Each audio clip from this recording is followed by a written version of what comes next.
We all know the final, absolute law of nature: dust to dust. All living things eventually decay, which is why throughout history we've buried our dead deep underground and out of sight. In certain cathedrals, however, this law appears to have been suspended. Here, the incorruptibles, holy figures placed in illuminated glass coffins, are displayed because their bodies seem to refuse to rot. For millions of believers, these preserved bodies represent physical proof of divine purity. They draw crowds from around the globe, all seeking to witness flesh that has survived centuries. In Sicily, Rosalia Lombardo rests in a small glass coffin.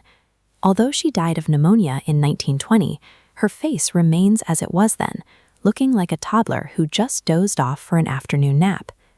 This preservation continues into the modern era. Blessed Carlo Acutis, a teenager who died in 2006, is displayed in a casual tracksuit, jeans, and Nike sneakers. Investigating the physical reality behind the glass reveals the specific interventions used to manufacture this image of eternal sleep. The case of Saint Bernadette highlights the physical limits of this preservation.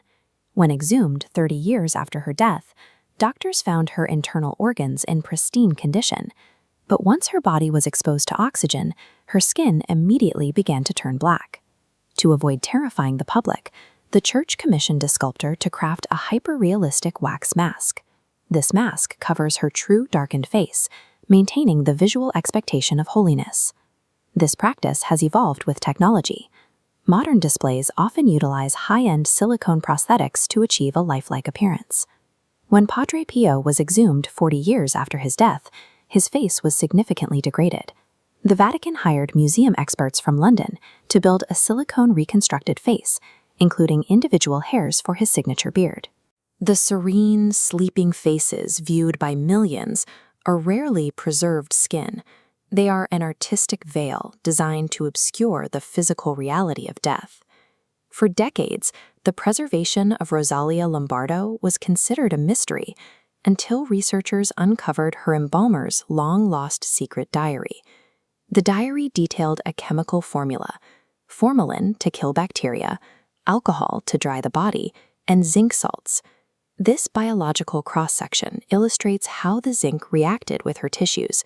As the mixture permeated her system, the zinc molecules began to crystallize, physically hardening her internal structures.